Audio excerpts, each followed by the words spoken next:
This week on the Jerusalem Post podcast, the podcast hosts Dr. Menachem Merhavy, a senior research fellow at the Truman Institute at Hebrew University and at Shalem College, who talks about the history of Iran going all the way back to understand how its history has created the foundations for its public policy and internal politics today. This is the Jerusalem Post podcast.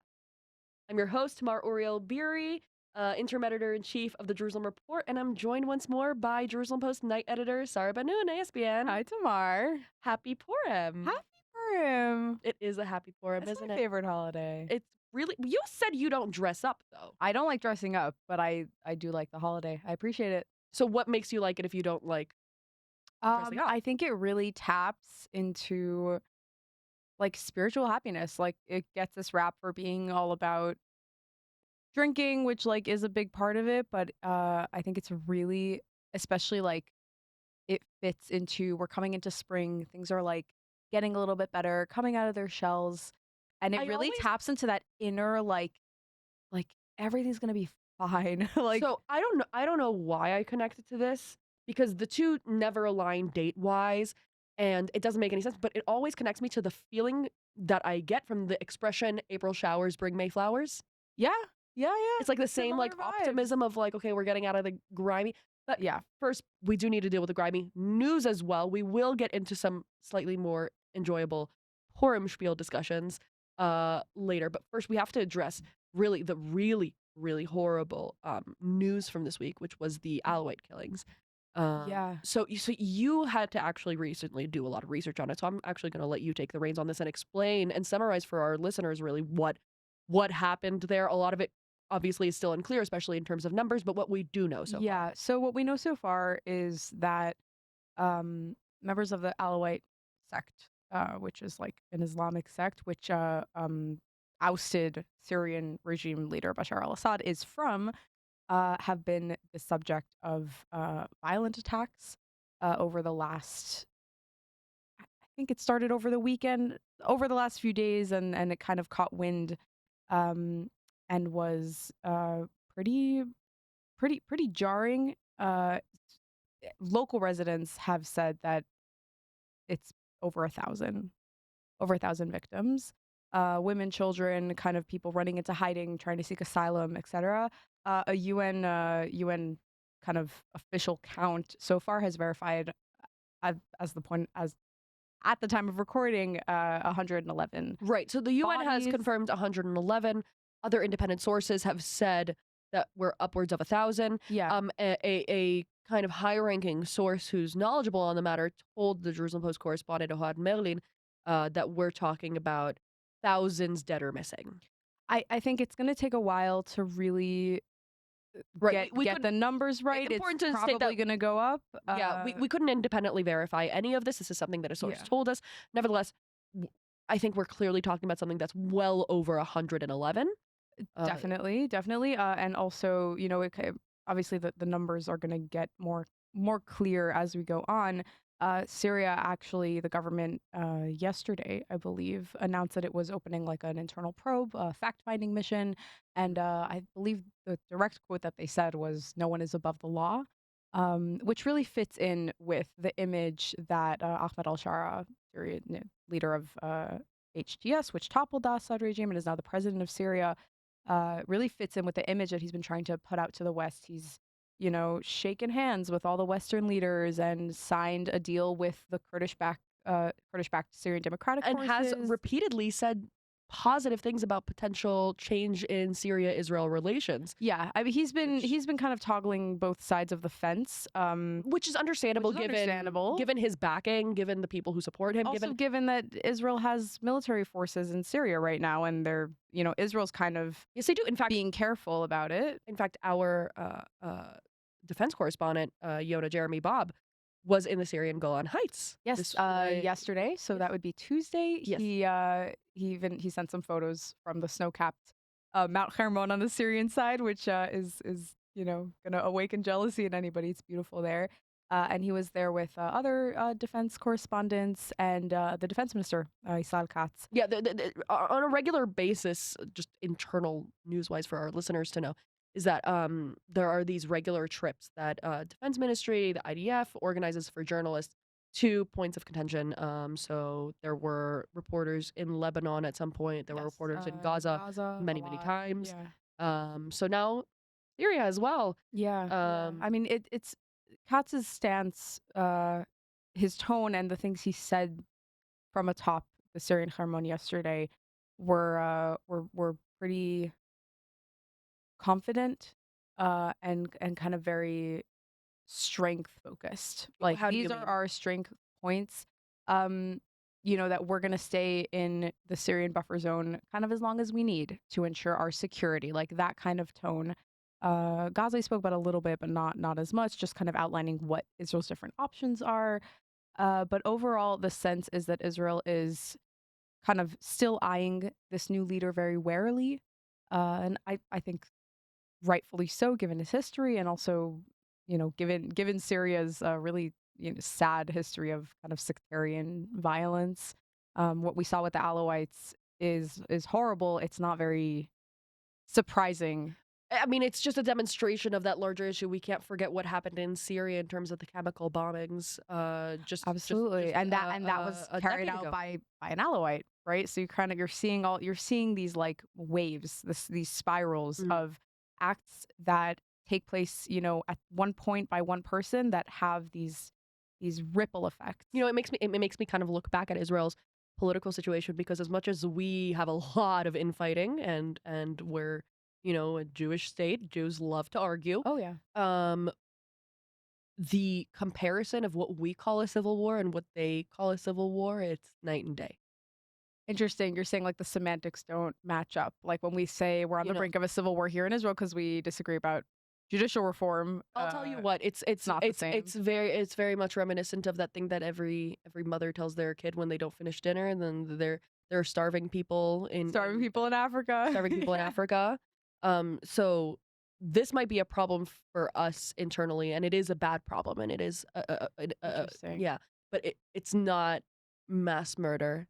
It's not. Right, right. Well, So we did let experience mass murder very recently, but that wasn't right. within our internal society. I It mean, was. I think the only pushback to that, which I don't agree or disagree with, but I think the only pushback would be um, actually not using dramatic words and dramatic tones underwhelms how important and how big the changes are. And Oh correct me if I'm yeah, wrong, a but like hundred the percent. the Civil War talk was really used mostly with the judicial reform legislation and kind of the societal split that brought us to. So I'm all I'm saying is like we can't um we can't underestimate Yeah, how can't under, can't dramatic over. that It is, needs to be right? as my one of my favorite Hebrew words, dogri. We need dogri. Dogri is Proportional. well, I mean, dogri directly translates for our non-Hebrew speakers who are listening to Isn't like Dougalé Arabic? it does come from Arabic. Yes, it's used regular as are many Arabic terms and words. They are commonly used in Hebrew as well. I think sababa is also Yeah, Arabic. it is. Yeah, yeah, yeah, Yeah. right. Akhla obviously is. But yeah, so dogri just means like to the point. Yeah. Yeah, yeah, Yeah. for sure. No, so I think also we got to be more careful with our language, be intentional with it. We do talk often on this podcast about journalistic ethics, and I think that's something that we especially need to focus on because we, within this industry, create narratives so intensely. The language that we use is reflected later in society, and so Absolutely. intention behind proportionality and talking Dugri, we create a lot of that change, and Yeah. that's frightening. I think within our industry, but also so It so is. important. I mean, I think it's also I think it has a ripple effect, when one person calls the judicial reform legislation a civil, an act that's so drastic that it leads to a social civil war, people start to say that. And it's a question of, then everyone needs to ask themselves, is this true? Is this accurate? How close is this to what's really going on? And Right. I mean, right, I mean, one of those points of contention, obviously, is also the hostage returns. Is they're saying like our leadership has completely abandoned the hostage families. We see the hostage families speaking regularly in the Knesset to MKs who are part of the parties that have, in essence, completely unilaterally opposed any sort of deal including the one that was already put into effect. Yeah, as well, Um, I think you'd be remiss not to talk about the like, whenever those encounters do happen, what meets the hostage family in the form of an NK is like, there was one who didn't know the name of Daniel Garat, who's the brother of slain hostage, Itzik El-Garat. He was sitting there now, Dani has been showing yeah, up to Knesset committee meetings for months now. for He's for over a loud. year. Yeah, he's loud, he's visible, you know who he is, everyone knows who he is. Mhm. You're a parliamentarian, Yeah, how do you not know? You know, like, there's something there about the tone as well, that even if you're gonna oppose a deal, at least have the I think decency to stare people in the face yes, exactly. and hold out your So arms and just be quiet. I think listening to each other in general, just as a policy, that's an important thing. You got to listen to the person you're opposing. I think for those who have a tough time understanding the hostage family's position, um, our economic and domestic affairs correspondent Eve Young's interview from last week with Jonathan Mhm. Dekelchen, he Who's, spoke. Sagi Dekelchen's He's a father. former hostage's and now former hostage's father, Yeah. and he spoke incredibly well. And in general, he's a good speaker. We've had him on the podcast before, but he verbalized exactly those points of contention in a way that's really, I think, accessible, especially to those who perhaps less understand what the hostage family's like point of view is, which Right, and what is they're hard to going imagine. through. I mean, going through, I think all of us fear kind of putting ourselves in their shoes. We can imagine it to Right. an extent, but there's also some hesitation surrounding that because it's just too horrifying to put yourself.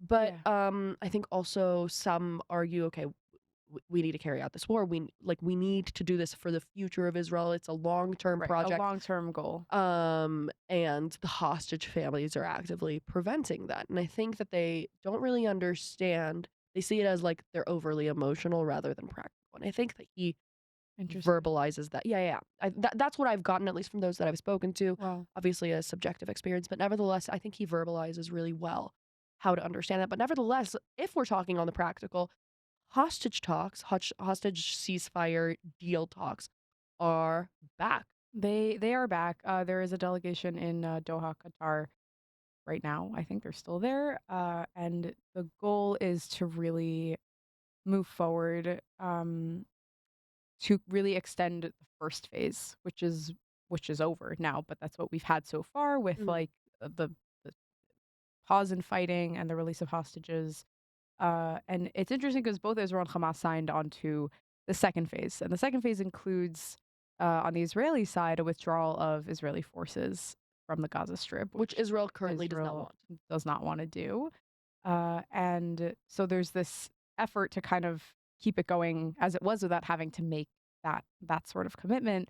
Um, the Americans are like fully in force involved. I believe that Steve Witkoff, who's Trump's Middle East envoy, uh, is in Qatar as well right now. Like, you really see the Americans kind of sticking their foot in the door and saying like, "This is not happening without us," Mm. and we're really going to move things along. So hopefully there's movement in the next couple of days. A Purim miracle, A poor if you will. miracle.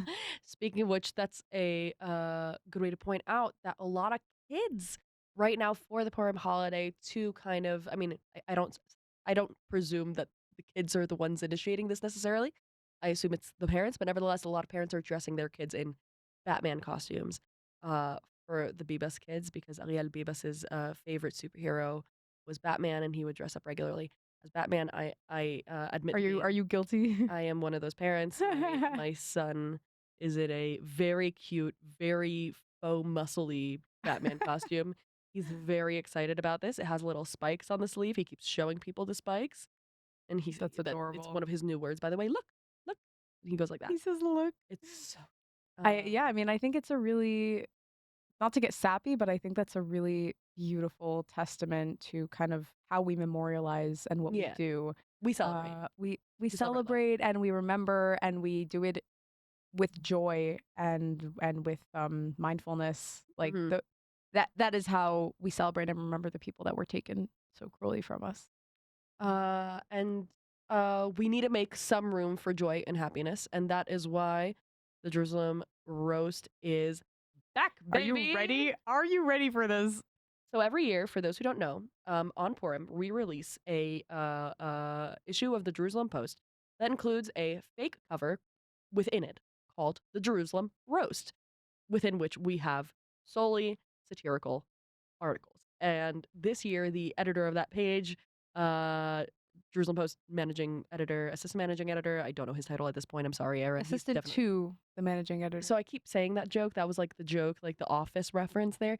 So anyway, Aaron Reich edited this page, and he did a wonderful job. And by the way, if you think the ones that I'm about to read out are funny, you need to see the ones that didn't make It didn't make the cut. Oh, because gosh. they are MVPs. They are phenomenal, and Cherry on they are top. going up online, by the way. So if for anybody who wants to get a good laugh, look at the I think they called it Jerusalem Post Purim spiel online. Very nice. So with that, This will be fun because I don't know these titles. yes, I'm hearing them for the first this is time. a surprise for you. So first of all, Netanyahu asks for health delay in trial, finishes Tiberius marathon in record, and the photo to accompany this is a not so well photoshopped photo of runners in the Tiberius Marathon with the front runner, the forerunners, like being an extremely muscular man with Netanyahu's face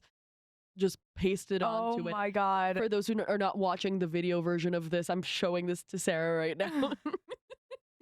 It's phenomenal. One of our graphic designers came up to me, I guess a day or so ago, and she asked, "Do you have photos from the Jerusalem Marathon?" And we have an archive of our photographs from our chief photographer Mark Israel Shalem, and I just kind of rifled through and Right. was like, "Sure, here you go." That And was the is that photo. Yeah, I was like, I didn't want to ask. I didn't even want to know what this was about. Just don't tell me. I was like, I don't want to know. But Well, that's yeah, so she fantastic. did a great job. The funny thing also, by the way, is for those who are used to like Jerusalem Post correspondence bylines, all of the bylines on this are also parodies on the names of regular correspondents for the Oh Jerusalem Post. gosh. So that last one about the marathon, the byline is Curb Hanan instead of Herb Kanan. Curb Hanan. Hello, Curb. Get it? Because Curb Street Marathon. Very funny. Yeah. Oh, is it spelled like that? CURB? No, it's spelled KERB. But still, the point. The point. I love these so much. Okay, All right, the next one. Itamar Ben-Gvir voted Israel's sexiest man alive, and it's a photo of a man deadlifting with Ben-Gvir's face pasted onto it. That's great. That's And great. Who's the author? the byline. Okay, so currently I'm looking at a not final version, so I'm not sure which of these bylines it is.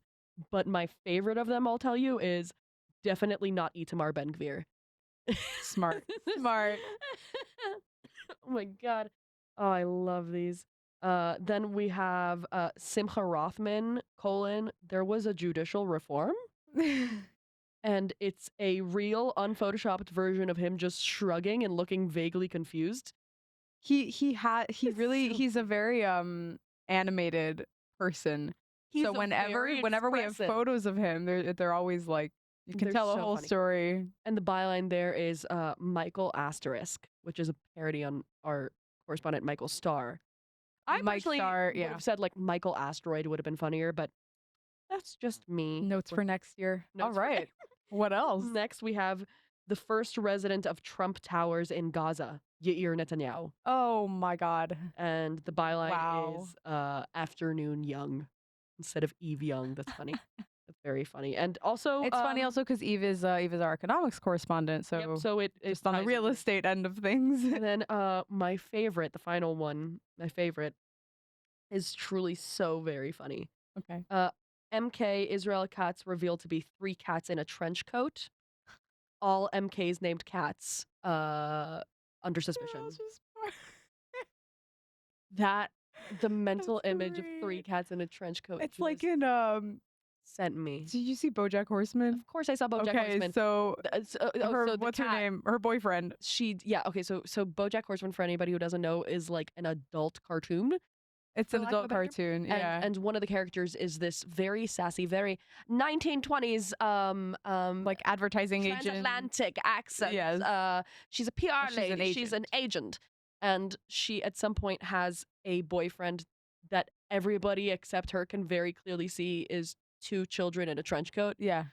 and she just this anyway. Yes, it does remind of that. Yeah, so three cats in a trench coat are currently at MK. Wow. And Wow, wow. yeah, there were some other really phenomenal ones that are going up online. Just I'll tell you my favorite one didn't make it to print was Israel solves economic crisis by printing more money, and the byline was Greer pays in cash, man.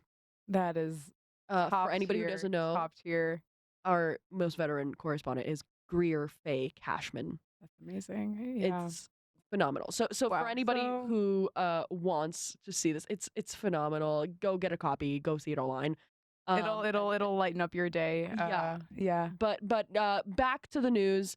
Our interviewee this week we mentioned during the introduction is a very knowledgeable senior research fellow at the Truman Institute at Hebrew University and also at Shalem College, Dr.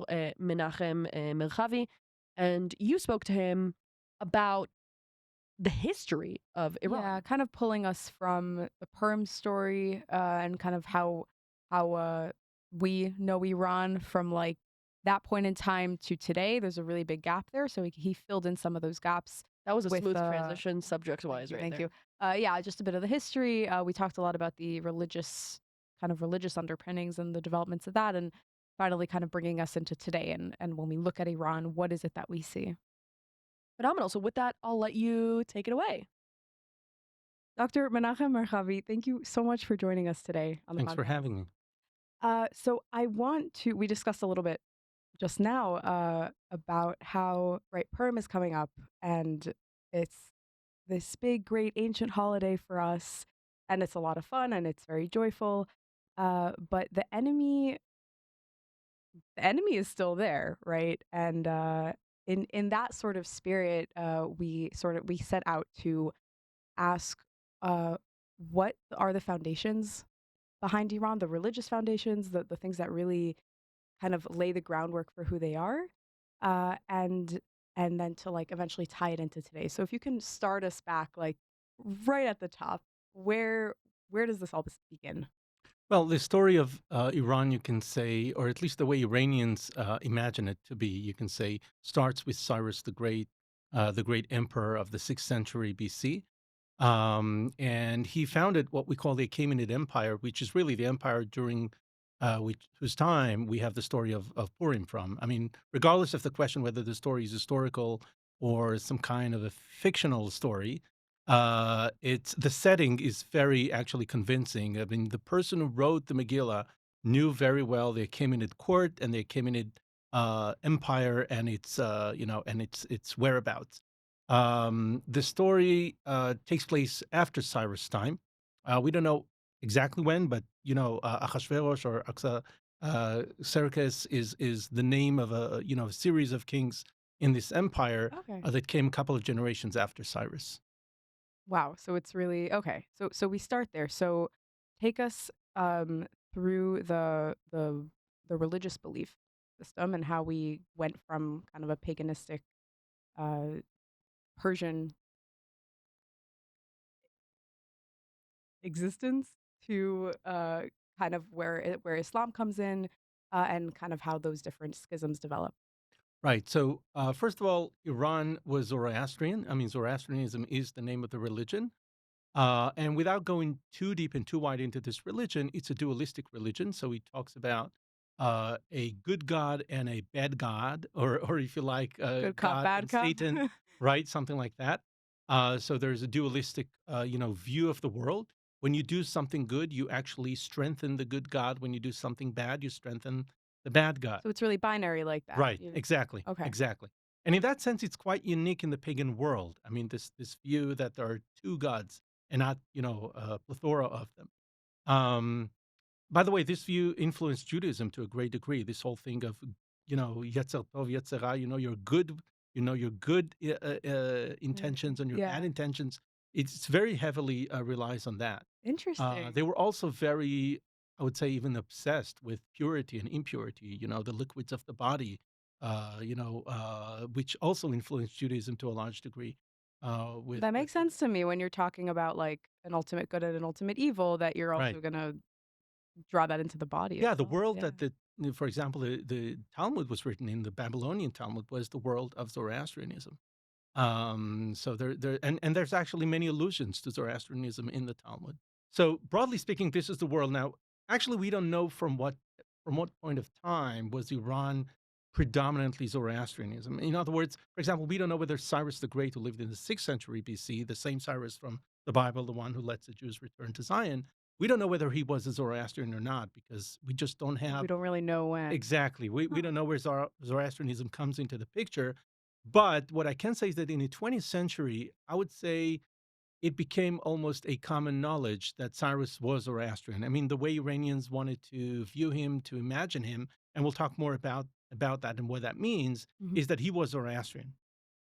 Okay, so this Okay. religion, in a way, made way for Islam in the 7th century, just like so many other religions and civilizations in the Middle East and way beyond.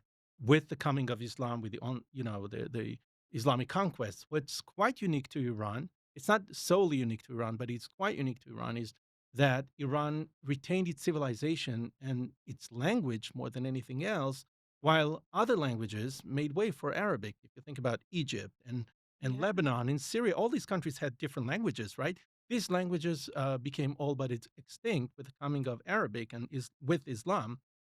So they Arabized when Persia did not. It's reminding me, this is off topic, but it's reminding me of, how in Morocco, they actually kind of combined Arabic and the local languages to make their own dialects, Right, of Arabic, right, right? Like, with the Islamic conquest. right. But in Iran, it Fascinating. was actually a very, I would say, aware struggle to retain the language, to not let it die out, because it became almost extinct 200 years into the coming of Islam, which is something almost natural you would expect, because Yeah. Islam came with Arabs and Arabs came with Arab culture.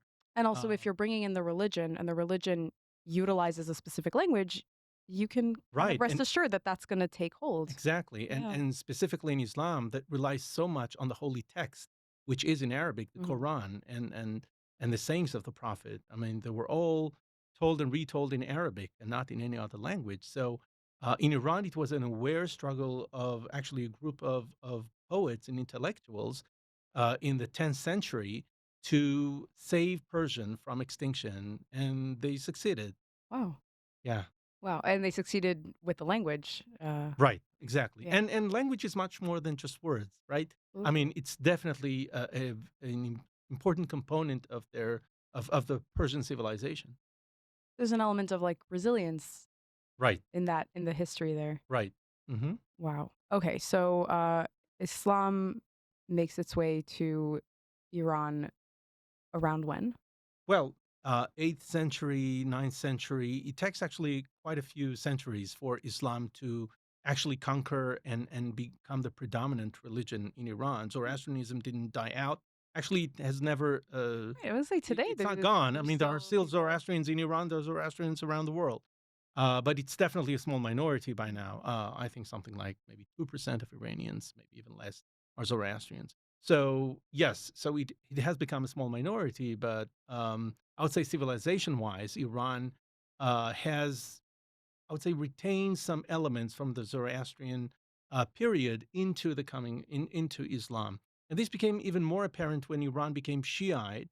No, we'll talk about this split Yes, in yes, a we minute if will. you like. But anyway, when Iran became Shiite in the 16th century, it was a much later development. Iran wasn't Shiite from day one. It It's was like 800 Sunni, years predominantly after. Sunni Muslim, right? Wow. Um, and when it became Shiite, you, in a way, see Zoroastrian elements that have made their way into this Shiite Islam of Iranians. That's fascinating. Let's talk about that. Let's kind of lay down the foundations of Islam and the Sunni Shia split there and Hmm. right? Right. So Muhammad, was the prophet, right, in 622, which is where the Muslim calendar begins. He flees from Mecca to a town called Yatrib. It would be known as Medina, the city. the first actually Muslim community that he establishes, because in Mecca he had very little success and he had to flee the place. Mm. Um, and with the people of Yathrib, he actually goes back and conquers Medina, goes back to his hometown, To conquers it, and Mecca. right to Mecca, To and Mecca. right, sorry, and he establishes again this beginning of a Muslim really state, so to speak. Okay. He died only 10 years after this fleeing of Mecca, so he died at 632, and he had no heir, male heir. He had daughters, but no male heir. And then the question arose: who could be the leader of the Right, Muslims? he's gonna take. Yeah, I'm Yeah. sorry, but girls were not an option at the time. So, Imagine if it was today, right? It would right, be like a who would different they believe, conversation. right? So, so Muhammad, and then basically two schools of thought arose. Okay, the vast majority, they're not two equal.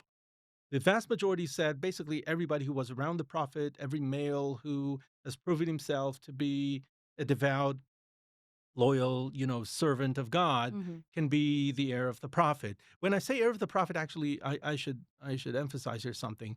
He's not the heir of the prophethood of the prophet. I mean, Muhammad was two things. He was a prophet, he was a statesman. Okay, so the heir, when I say an heir, I mean an heir as a leader of the Muslim nation, not as a prophet. Muhammad is the last So prophet. more of a like political Exactly, leader and political leader. not a religious Exactly. figure. Okay. Exactly. So that kind of error, and so that's again the vast majority that we call Sunni Muslims. Okay, believe that pretty much anybody who was around the Prophet, again, who was had good manners and a good Islamic faith, could do that. There's a small school of people, a small group of people who actually said no, only a person from the family's prophet, and actually they pointed somebody very specific. His name was Ali. He was the cousin and son-in-law of the prophet. He married his daughter, Fatima. And only he can be actually the heir of the prophet. They actually even claimed, and they still do claim, that the prophet himself very specifically and directly appointed Ali to be his heir. So it's not just Wow. some idea that they came up with. So this is known as Siyat Ali, or what we call Shia Islam. Okay?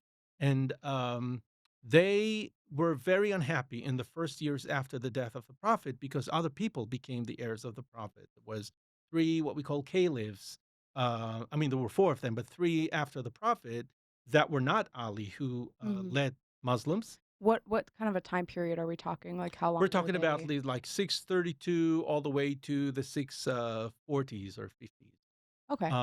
Yeah, just a couple of decades after the prophet's death.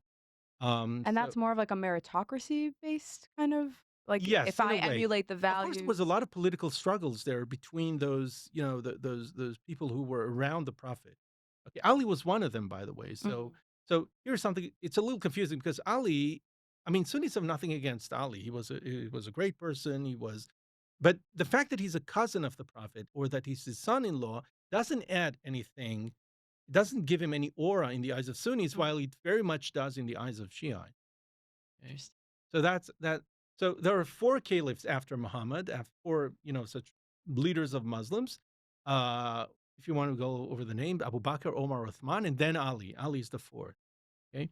So in that short period of Ali's, caliphhood, that's a golden age, if you like, for Shiites. The rest, Okay. before and after, are actually quite bad periods because Islam is in the hands of the wrong people, of the wrong hands. I want to ask, in terms of leadership styles, what differences are we talking about? Because if we're just talking about a leader of the religious community, then What does it right, matter? like who cares who the person is? Like, were there any uh, kind of standout differences between how Sunnis were doing things and how Ali was doing things that kind of got them so angry? No, not specifically at the time. These kind of differences actually developed over time, especially after the death of Ali, and even more than that, after the death of his two sons. He had two sons, okay, Hassan and Hussein. Hussein was massacred actually with a group of his followers near a town called Karbala, and that's what Shiites commemorate every year on the 10th of the holy month of Muharram. In those processions, you might, have heard or seen those Hmm. in Lebanon, in Iran, in other places, where they commemorate and they actually mourn the death of Hussein, who became a symbol of martyrdom, of sacrifice for the great cause. Hmm. So no, there's nothing you can say specifically in the time of Ali's life and his caliphate that was, distinguished Shiites from Sunnis, except for that question of the, again of the being the heir of the prophet. But Hmm. after Ali's death, after his son's death, and actually there's a whole lineage that goes to the 12 Imam. That's why we call it 12er Shiism, the 12er leader. Um, that actually did differentiate Shia Islam quite distinctly from Sunni Islam. How so? So, okay, so if you think about it, okay, so it begins with a question of heritage, right? Of who Yeah. is the next heir. But if you think about it more broadly, if Ali is, and for Shiites, it is a component of their faith that Ali is, because he's actually a little more than a human being in a way. They Because refer of to that like him. bloodline Right, element. because of the bloodline, because the imams, Ali and his descendants, are considered to be even a light from heaven that should lead the Muslim nation and should lead Muslims. I mean, they really talk about them in certain respects as beyond human. Okay, they never make, for example, the imams, uh, they're actually immaculate in a way. They never make mistakes. Um, so Okay, so if you think about the holy text, for example, the Quran, and there's another body of text called the Hadith, the oral traditions. Okay, and they're all compiled into a set of books. So, if we say that the Quran is so perfect, as Sunnis believe, as all Muslims are supposed to believe, Right. then let's open the holy book and see what it says about who should be the leader of the Muslims after Muhammad. Muhammad Okay. must have thought about it, right, during his lifetime. Well, the Quran doesn't say. The text that we have does not say that. Doesn't say anything. So Shiites have developed a certain ambivalence towards the Quran because of that, with two ways of dealing with this question. One is to say, well, both versions are very problematic, not to say even heresy in the eyes of Sunnis. One is to say, it's in the text, but you don't see it. In other words, we should read the text in esoteric terms, a little bit like Kabbalistic reading of the Bible, Interesting. Yeah, I'm like, already okay, making those connections. right, right. Okay. So the Quran is very, I would say, very inviting for such a reading because the Quran is a very enigmatic text. There are many things there. The Quran is not like the Jewish Bible or the New Testament. There's no linear story of any kind, of a family, of a person, of a people. It's allusions. It's prophet. It's prophecies Profit with a talk. lot of allusions.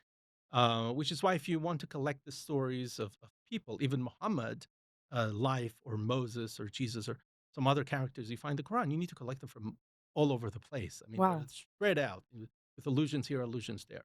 So if the Quran, so the Quran in this regard is does not give us anything about directly. So, but Shiites find verses that actually say for them very clearly that the Quran talks about Ali and his sons as being the heirs of the Prophet. Okay. Again, they find like code words in the Quran, Yeah, yeah. Well, it sounds like like reading the text right, right. Like to your for agenda a example, little there's bit. a certain verse they love to cite in the Quran that talks about, a lamp that had two lights coming out of it. Of course, the lamp is Fatima. It's the daughter of the Prophet from whom she was the wife of Ali. So from her, two lights, Hassan and Hussein, came to the world. Mm. Okay, so that's a typical Shiite reading of something that tells them, well, if, of course it's in the Quran. Now, this is very problematic kind of reading in the eyes of Sunnis because Sunnis don't like this esoteric reading um, Well, how do they deal with with the the enigmatic profit texts. talk? Yeah. Yeah, so they have their own readings and their own um, interpretations of the Quran. But bottom line for Sunnis, the Quran should be read at face value and Mm. not esoterically. Okay, that's I would Interesting. say the predominant view of Sunnis. Of course, it's a great generalization. There are Sufis who do actually have those kind of esoteric readings, but overall, you say that's the predominant view. Okay. The other Shiite dealing with this is even more problematic in the eyes of Sunnis, and that is to say, the Quran we have was doctored. Somebody censored the text at some point Oh no. because Muslims do not believe that the Quran came from heaven the way the Torah came in the for example in Jewish faith in the Jewish faith, Muslims actually do have a story of how the Quran was collected. It is the words of the prophet, and these Right. are prophecies from God, but they were collected after the prophet's death by, well, by whom? By the caliph. actually specifically by a caliph called Uthman. Now we know this Uthman was not a great friend of Ali, to say the least. He was a great rival of Ali. So Okay. it's not far fetched in Shiite eyes to think that Uthman would not have let anything that the Prophet said about Ali being his heir infiltrate into Get the into text, the right? text. Yeah. So there you go. Wow, wow, what a split. Um, okay, so what happens to Iran while kind of all this is developing and going on? So Iran in the first centuries of Islam on its soil is just another, Muslim land, if you like. There's a conversion. There are still Zoroastrians. There are other Christians, by the way. There are Jews. There are other Right. faiths in Iran. I mean, after all, Islam did not convert everybody all over the place and I mean, Iran was quite a tolerant and inclusive religion in this regard, and Iran was no exception.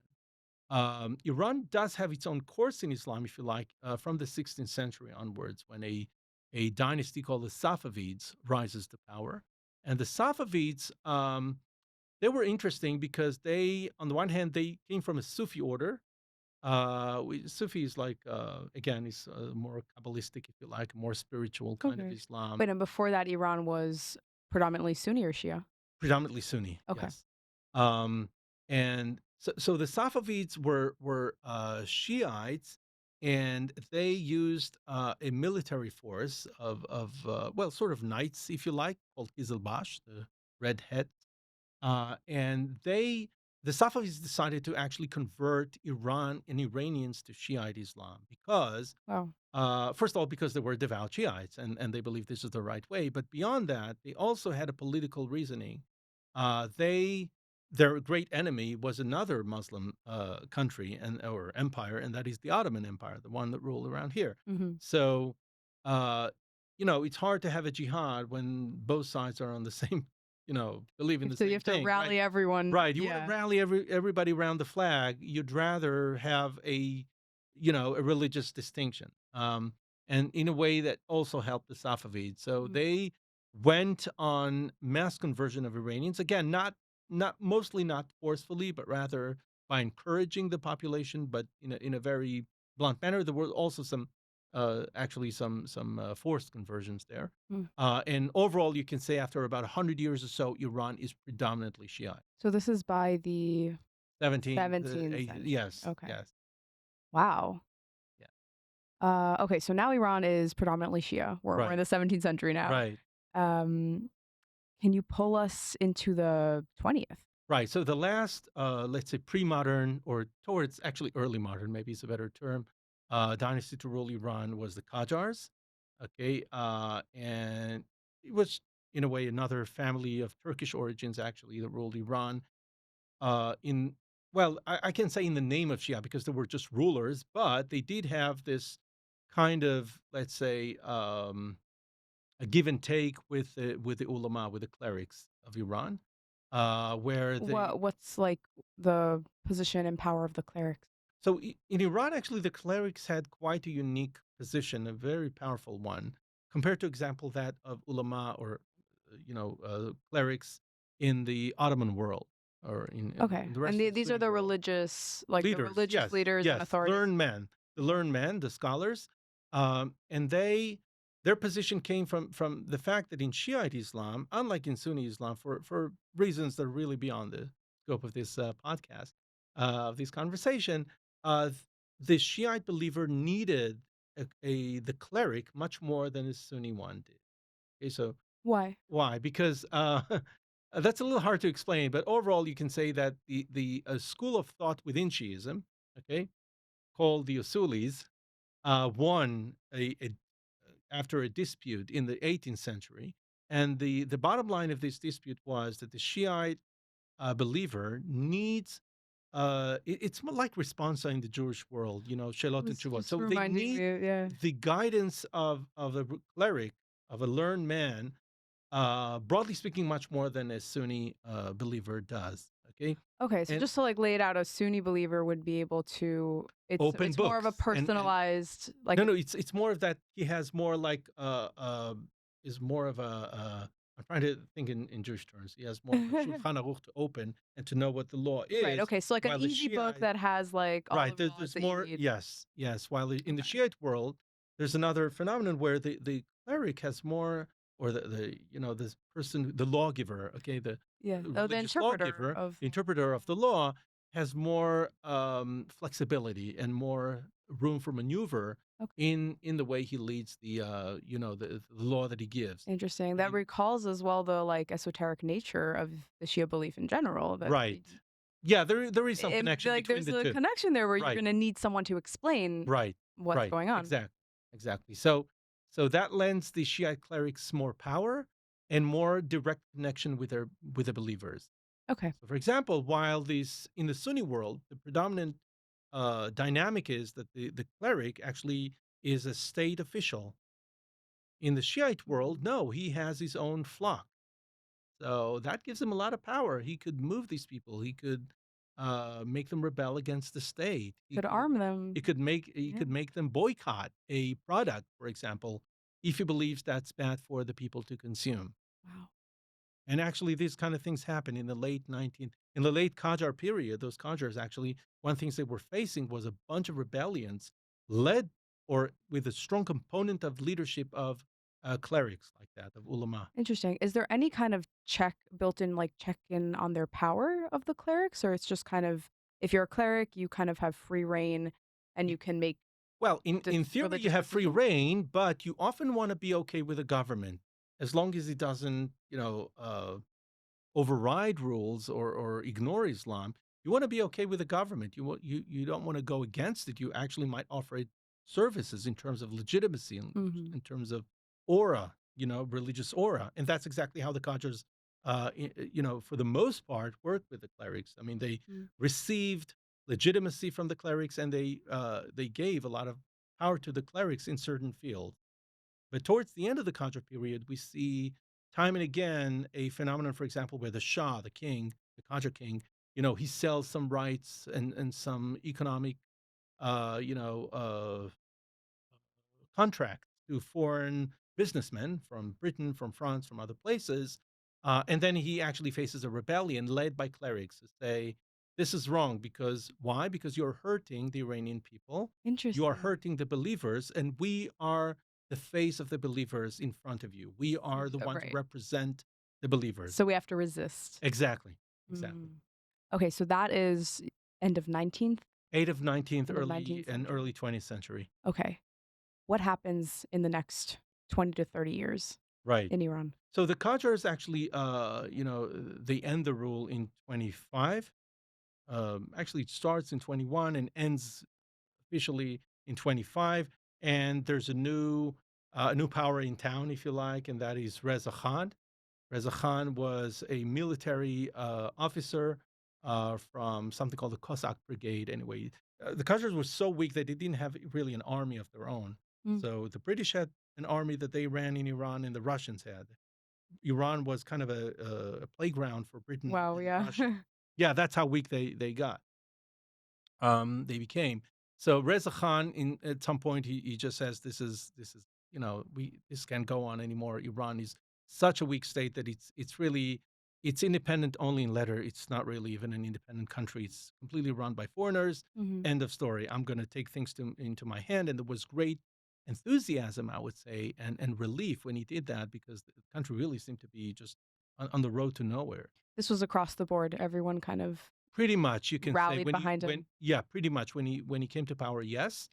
Soon enough, he became a dictator, um, and such a dictator that actually many regretted having supported him in the first phase, but it was too late. I mean, he was a very powerful leader, Oh, and what did he a do? very tyrant. So he led reforms, he led modernization, but modernization from above. So it's Mm. modernization without the democratic element of modernity, but What rather what does that W look like what does it look even? like? What is It that? means the state becomes much more involved in people's lives.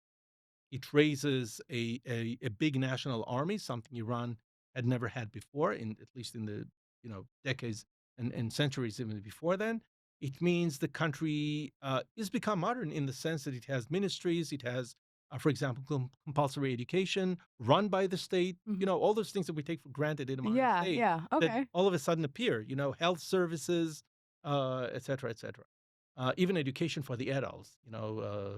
trying to combat illiteracy, which was very widespread Mm. and remained widespread actually for quite a few decades after that. So that's a host of things that led Reza Shah leads. Eventually, he's ousted. He abdicates in 1945 in World War II. From when he rises to power, Britain and Russia are no Right. longer kind of active players in Iran, right? Uh, yeah, he pretty much pushed them out. They still sniffed around, you can say, but overall, Iran became much more independent during his lifetime. Okay. I should just correct, he actually abdicated in 1942 at the height of World War II, not at the end of the 42. war. Wow. 42, Wow. yes. He Okay. was made to leave, and this becomes interesting in a way because he was made to leave because Iran was neutral in World War II, but there was a lot of sympathy to Nazism around the circles of the Shah. I mean, they weren't really Nazis as such, but they were sympathetic to Nazi ideas, especially the Aryan myth, because the Aryan myth actually is a belief that many Iranians came to believe. I mean, the educated classes, that we Iranians are descendants of the Aryans, the tribes from India. You know, this whole thing, which is history, it's ancient history, but Hitler, took it in a Wow. very specific direction and a Yeah. very specific course. And Iranians actually came to be very enthusiastic about this idea that we are descendants of the Aryans of India. There is a historical connection between Iran and India, and it's Okay. not far fetched to think that many Iranians are actually descendants of tribes from India. I mean, there It's was not far. migration in this. Yeah. Yes, and there's a lot of cultural links, by the way, Mm. between the two countries and two civilizations for over the years. Um, so this sympathy actually raised, some flags to the British in World War II, and they were very concerned that Iran might actually, well, it's neutral for now, but if it senses that the Axis powers are going to have the upper hand, maybe they will join that side in the Right. And it war. has its own army, so Right, it has its own army, and we know they have some sympathy. There was even a pro-Nazi party in Iran at the time called wow. Sumka, and they did, they marked stores of Jews and they did stuff like that. Mm. I even found a very interesting, if you want, a very interesting document about this. I mean, it's tragic, of course. Father and the son, Persian Jews, who were caught in Paris during the war by the Nazis.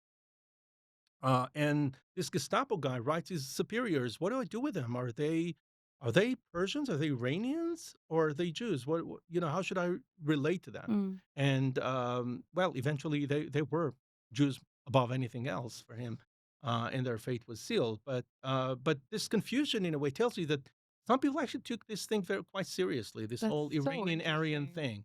thing. What did that mean? Um, did that translate to policy in any way or foreign policy or E like yeah, so we translated, into some symbolic things. For example, the name of the country was no longer Persia, but Iran alone from 1935. like to draw back on Exactly. that Yeah, connection? Persia is that backward country that the Russians and the British played in. Illiterate, Exactly, it's backward. weak. Okay. We wanna cut off from this heritage. We are Iranian. So, actually, the Iranian Post, for example, in 1935 was given a strict order to send every letter sent to Persia or its variables to the sender and say there's no such country. Wow. Persia is Iran That from is now on. petty. You see that Yeah. in architecture, in Reza Shah's time, the 1920s, 1930s. Mhm. You see buildings in a style called Neo Achaemenid. Achaemenid, to remind you, is Right, that drawing empire from back Purim, to yeah. right, of Cyrus. So yes, we see Neo Achaemenid buildings like the National Bank and public buildings. I mean, there's Mm. this whole, it reminds me a little bit of this American thing with Roman architecture, right? The Americans Yeah, trying to yeah, build. like the People want to have Lincoln Monument, for a example. long heritage to look back on, right? To Yeah. rely on. So Iranians had that, and to some degree still have that. I think about the Achaemenids. I mean, listen, like when we talk about national pride, it is so strongly rooted in cultural things just like that, like Right, architecture, like names, like right, right, people feel that. People right, really feel that. right. So a couple of other things in this educational system where the Shah establishes. I mean, the education now that the state is actually creating education and is Mm. controlling it. Well, it has a say in what's going to be taught. So you can imagine in a village in Iran or even in a town where the cleric used to be the educator, students wouldn't hear about, or pupils wouldn't hear about Cyrus the Great and the Achaemenids. I mean, who are those? I mean, there were a bunch of It's pagans, right? ancient history, And yeah. in the eyes of Muslims, I mean, they're a bunch of pagans. Now Right. they are our ancestors. I mean, there's a whole Mm. shift in the relation to everything that had been before Muhammad, before Islam. Okay, there's a Okay, so great kind shift of in yeah in pitting Islam how to view one's against, past. yeah, Right, against the right. past of it. They Interesting. build monuments of Iranian poets from the Middle Ages. The Middle Ages is still, already when Islam was in Iran, but these poets, some of them were very nationalistic, very anti-Arab, anti-Semitic in the classic sense of the word. They Mhm. saw Iranians as above the Semites, and that's something that a lot of, again, the people in the court of Reza Shah related very much to. That's fascinating. I want to ask about the Jews during this time very Mhm. quickly, and then continue on our timeline. What how are the Jews experiencing this modernization, rise of nationalism?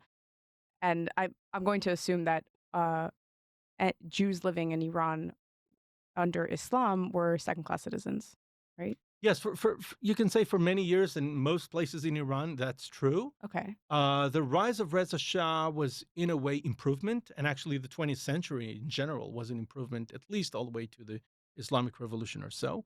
However, here and there were some spikes of anti-Jewish activity. It has to do with the rise, for example, of the Baha'i movement in the 19th century, Hmm. um, that also brought a wave of Shiite ascendancy and everything that's not Shiite kind of emotions. And Mm. Jews were also, not to mention the fact that many Jews converted to Baha'ism because Baha'ism was open to Jews, unlike, so it was quite tempting to Jews to become Baha'i. That's Um, fascinating. so yeah, there was, but overall, you can say that the rise of the modern state in Iran made Jews into more, well, candidates for to become equal citizens than anything that had been done before. Because Hmm.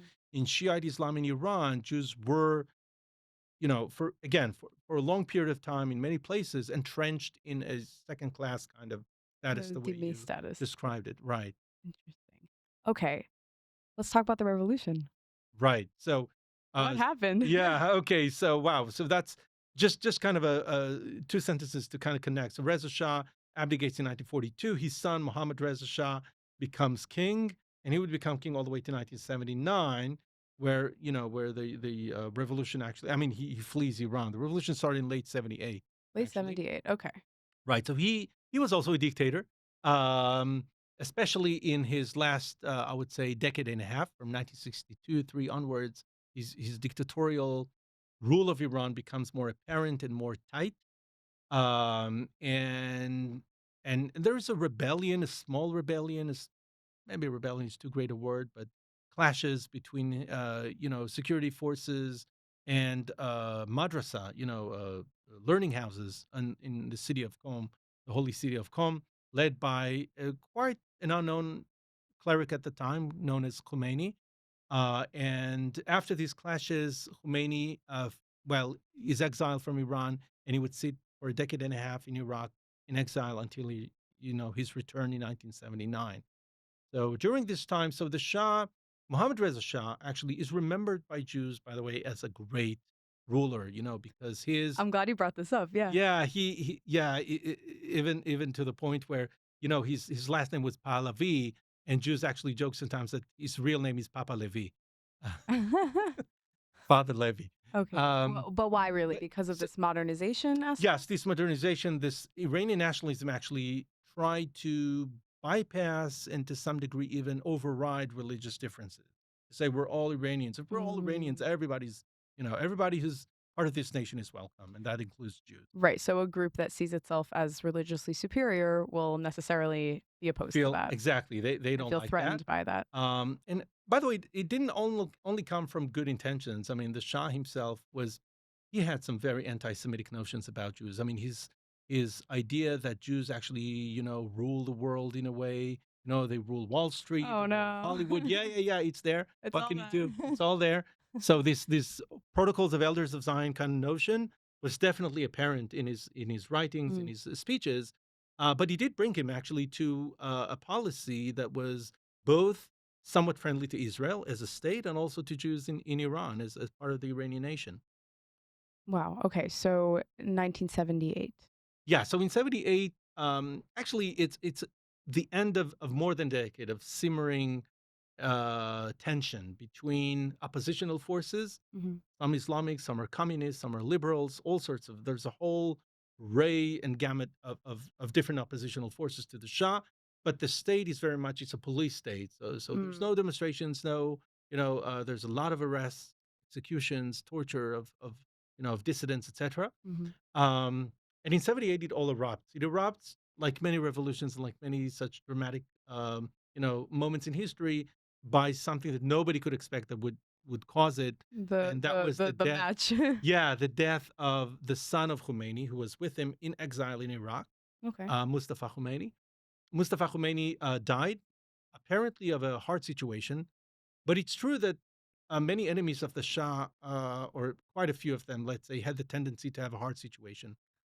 So nobody knows what exactly were the circumstances of his death, Hmm. and it doesn't really matter because the Iranian street came to believe that the Shah's long hand killed him in Iraq, killed And Mustafa Khomeini. Khomeini is how big of a figure is he at this point? So at this point, he's well known among some religious circles, not so much beyond that. But the death of his son actually made him into that.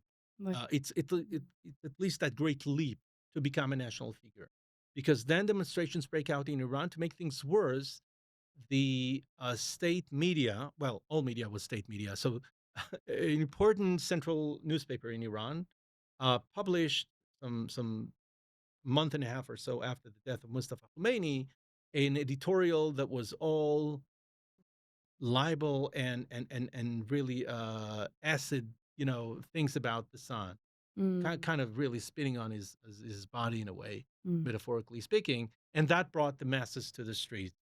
Masses to the streets. Now, Iran is not a democracy, and there's no uh, demonstration. yeah, there's no demonstration. So you have, clamping down on demonstrators. Death, every death becomes a demonstration, and mass rallies. And Mm. and after a couple of months, Iran is pretty much paralyzed. Okay, so it This snowballs is from late there. 1978, Yeah. right? And now Khomeini is becoming a national figure because And Khomeini Khomeini flees still Iraq. okay. He goes to Paris. Actually, he lives in a suburb of Paris for a few months. He's going to stay there till his return to Iran. Why? Because people close to him knew that he was in danger. I mean, whether he was the Shah or Saddam Hussein, the leader of Iraq at the time, who was responsible for the son's death, his father was definitely also a target. So Okay, they so he had wanted to him down. leave. He had to leave, and this short period in Paris actually is pivotal for Khomeini and his course in history, because this is the moment when he becomes the leader of all Iranians. He's becoming the leader of that revolution that broke out without his direction, really. He sits there in a suburb of Paris, and this house, this hamlet where he's staying, becomes a pilgrimage site for Iranians of all shades of political colors. And Okay, religious colors? both religious and non-religious. Mhm. Okay, they all go and they kiss his hands and they tell him, "You are the leader of Iran. You have to go." Now, Khomeini also had a plan, which is something no other leader of Iranian opposition had at the time. It is a plan, an alternative plan of how Iran should be run, and what's the plan in the day after the Shah. Khomeini for years had been preaching against the Shah and against against his rule and against the whole notion of the whole foundations of the Pahlavi state. So now the moment seemed to be ripe for that great revolution to take place, and Khomeini seized the moment. So what does he do? So after these few months in Paris, the Shah flees Iran in January 1979. Um, well, the country is completely paralyzed at this point. There's great number of soldiers who actually cross the lines and join the demonstrators. Prisons Wow. break. I mean, Yeah. you know what? We had a very live demonstration of what the toppling of a regime is like. We had it now in Syria, so it's the same picture. Okay. Prisons are break. People are breaking out of prisons. The whole system just collapses, uh, like really, like very, very quickly, like a domino effect. Um, Add to that the fact that the Shah is also very sick. It was a very secret thing at the time, but he was very, very sick with cancer. Oh wow. And he leaves Iran in January 79 with his wife, with Farah, who's still alive. She lives in a suburb of Washington, D.C. Wow. And he leaves Iran, and 2 weeks later, Khomeini returns to Iran. Okay. Okay. So there's a temporary government that the Shah kind of nominated before he's leaving. It lasted for 44 days, and that's it. And Khomeini now starts to build this new order, this great idea of his known as, the Islamic Republic, which is which is what we know today. right, exactly. Something about the idea that Khomeini developed in Iraq in the early 70s. This is way before the revolution broke out, Mhm. way before anybody could dream of the toppling of the Shah. And that is it's called Velayat al Faqih, the rule of the jurisprudent. Okay, it's a series of lectures of his. We'll collect it into a book. And to try to simplify and to kind of give you the bottom line of this is it means Iran, first of all, monarchy is bad. And that's a great revolutionary idea because Iranians couldn't imagine themselves without a monarch. I mean, they never were without a monarch, Mm, almost not for a day. Even if this monarch was weak and was corrupt and was whatever, but it was you a king. have the figure, yeah. There was a king. And now Khomeini says, no, kingship is bad. Kings are evil. Kings are pagan.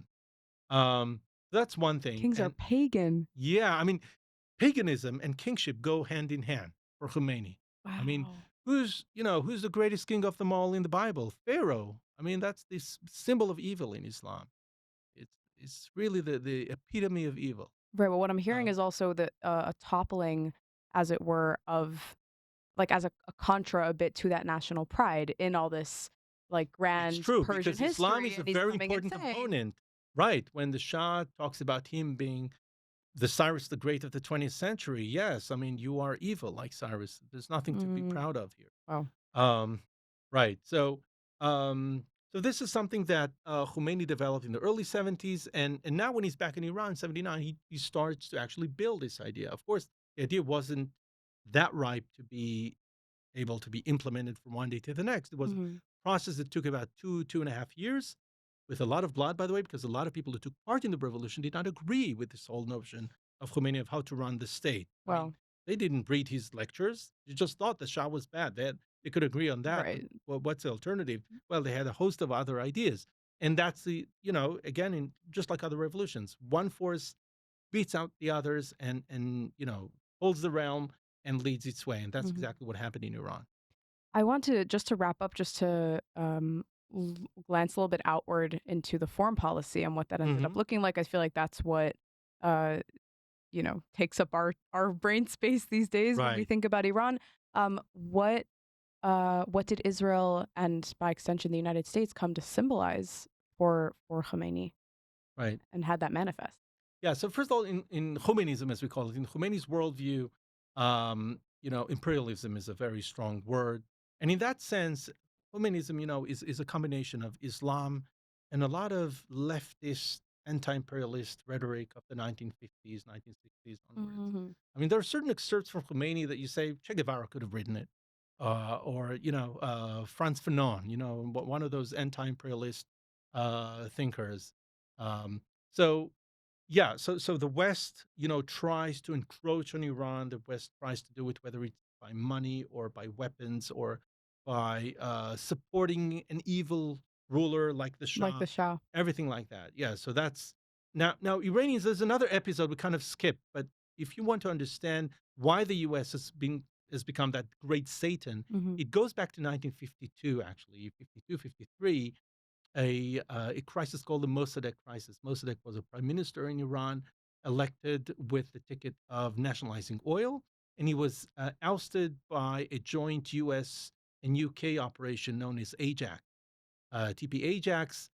This operation actually simulated a civil war in Iran, in a way, in the streets of Tehran, and the next phase was martial law, and then the Shah returned after a few days that he fled. So it was Wow. like an American operation that basically told the Shah, "Step Step aside. We're going to aside. deal with it with this Mossadegh, and then you come back." And for Iranians, this was the moment when the U.S.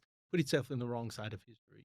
The U.S. actually toppled a popular, democratically elected prime minister in Iran and put in his place, or reinstated in his place, a dictatorial Shah that became even way more dictatorial after this And episode. this is the, Western imperialist United States that Exactly. sticks its fingers in every Exactly. corner of the Exactly. Middle East? Yes. Yes, Yes. okay. Um, and in addition to that, well, Israel, again, there are a few elements in the hatred to Israel. So first of all, Israel is an ally of the U.S. Israel was an ally of the Shah. It had relations with Iran. Yeah.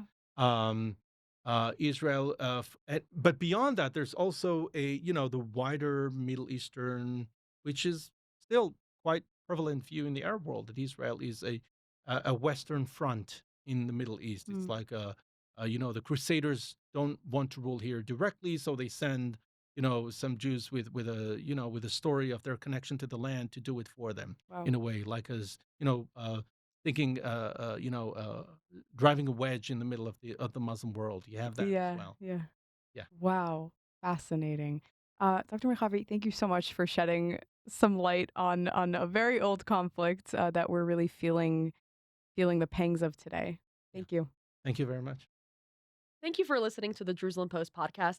If you enjoyed this episode, please make sure to give it a like, comment, subscribe. You could reach us at podcast@jpost.com, and you can find us on jpost.com, Apple Podcasts, Spotify, or wherever you get your podcasts. Be well.